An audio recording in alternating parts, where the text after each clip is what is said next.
सीता स्वयंवर की संपूर्ण कथा। सीता स्वयंवर की कथा महर्षि वाल्मीकि जी की रामायण और रामचरितमानस के बालकांड सहित सभी राम कथाओं में मिलती है। महर्षि वाल्मीकि जी की रामायण में जनक द्वारा सीता के लिए वीर्य शुल्क का संबोधन मिलता है, जिसका अर्थ है राजा जनक ने यह निश्चय किया था कि जो व्यक्ति अपने पराक्रम के प्रदर्शन रूपी शुल्क को देने में समर्थ होगा, वही सीता से विवाह कर सकेगा।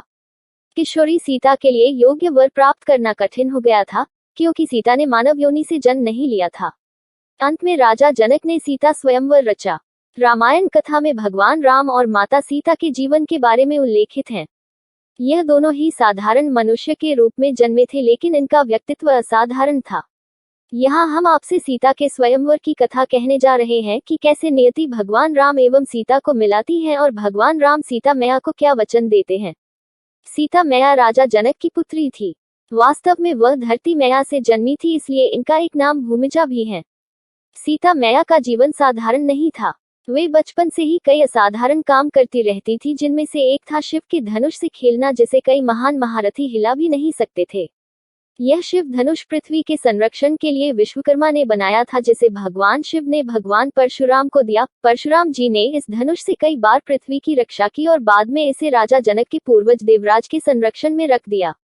यह दिव्य धनुष इतना ज्यादा भारी था कि इसे बड़े बड़े शक्तिशाली राजा हिला भी नहीं सकते थे, लेकिन नन्ही सीता इसे आसानी से उठा लिया करती थी। यह दृश्य देख राजा जनक को एहसास हुआ कि सीता कोई साधारण कन्या नहीं है, यह कोई दिव्य आत्मा है। इसलिए उन्होंने बाल्यकाल में ही निश्चय कर लिया कि वे सीता का विवाह किसी साधारण मनुष्य से नहीं करेंगे, लेकिन वे सीता जैसे दिव्य पुरुष को कैसे खोजे, यह सवाल उन्हें अक्सर सताता था। तब उन्हें ख्याल आया कि वे सीता स्वयंवर का अर्थ यह होता था कि इसमें कन्या स्वयं अपनी इच्छानुसार अपने लिए पति का चुनाव कर सकती थी, का आयोजन करेंगे, जिसमें यह शर्त रखी जाएगी कि जो धनुर्धारी शिव के इस महान दिव्य धनुष पर प्रत्यंचा चढ़ाएगा वही सीता के योग्य समझा जाएगा।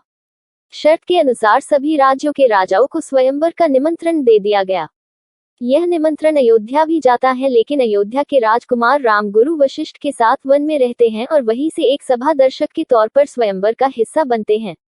प्रतियोगिता शुरू होती है। कई बड़े बड़े राजा उठकर आते हैं, लेकिन शिव के उस दिव्य धनुष को हिला भी नहीं पाते। यहाँ तक कि इस स्वयंवर में रावण भी हिस्सा लेते हैं और धनुष को हिला भी नहीं पाते। यह देख राजा जनक को अत्यंत दुख होता है। वे कहते हैं कि क्या इस सभा में मेरी पुत्री सीता के योग्य एक भी पुरुष नहीं है? क्या मेरी सीता कुंवारी ही रह जाएगी, क्योंकि इस सभा में एक भी व्यक्ति उसके लायक नहीं? जिस धनुष को वो खेल खेल में उठा लेती थी, उसे आज इस सभा में कोई हिला भी नहीं पाया। प्रत्यंचा तो बहुत दूर की बात है। जनक के द्वारा कहे शब्द लक्ष्मण को अपमान के बोल लगते हैं और लक्ष्मण को बहुत क्रोध आता है। वे अपने भैया राम को प्रतियोगिता में हिस्सा लेने का आग्रह करता है, लेकिन राम ना कह देते हैं कि हम सभी यहाँ केवल दर्शक मात्र हैं। राजा जनक के ऐसे करुण वचन सुनकर गुरु वशिष्ठ राम से स्वयंवर में हिस्सा लेने का आदेश देते हैं। गुरु की आज्ञा पाकर श्री राम अपने स्थान से उठकर दिव्य धनुष के पास जाते हैं। सभी की निगाहें राम पर ही टिकी जाती हैं। उनका गठीला शरीर, मस्तक का तेज सभी को आकर्षित करता है। श्री राम धनुष को प्रणाम करते हैं और एक झटके में ही उसे उठा लेते हैं, और जैसे ही प्रत्यंचा चढ़ाने के लिए धनुष को मोड़ते हैं, वह टूटकर दो हिस्सों में गिर जाता है। इस प्रकार शर्त पूरी होती है और सभी तरफ से फूलों की वर्षा होने लगी। देवी देवता भी आकाश से राम पर फूलों की वर्षा करते हैं। सीता जी श्री राम के गले में वरमाला डालकर उनका वरण करती हैं और मिथिला में जश्न का आरंभ होता है। लेकिन धनुष के टूटने का आभास जैसे ही भगवान परशुराम को होता है, वे क्रोध से भर जाते हैं और मिथिला की उस सभा में आ पहुंचते हैं। उनके क्रोध से धरती कंपित होने लगती है, लेकिन जैसी श्री राम ने भगवान परशुराम के चरण स्पर्श कर क्षमा मांगते हैं, भगवान परशुराम समझ जाते हैं कि वास्तव में राम एक साधारण मनुष्य नहीं अपितु भगवान विष्णु का अवतार है, और वे अपने क्रोध को खत्म कर सिया राम को आशीर्वाद देते हैं। भगवान राम और देवी सीता का विवाह पंचमी के सीता के स्वयंवर के बाद उनकी तीनों बहनों उर्मिला, माधवी एवं शुतकीर्ति का विवाह क्रमशः लक्ष्मण, भरत एवं शत्रुघ्न से किया जाता है और चारों बहनें एक साथ अयोध्या में प्रवेश करती हैं। श्री राम से विवाह के बाद पहली रात में जब देवी सीता दुखी होकर बैठी हुई थी, तब भगवान राम उनसे इस दुख का कारण पूछते हैं। तब सीता जी उसने कहती है, प्रभु आप तो राजकुमार हैं और राजकुमार की तो कई पत्नियां होती हैं, आपकी भी होंगी और तब आप मुझे भूल जाएंगे। तब श्री राम अपनी पत्नी सीता को वचन देते हैं कि वे कभी दूसरा विवाह नहीं करेंगे, सदैव अपनी एक पत्नी के साथ ही जीवन व्यतीत करेंगे।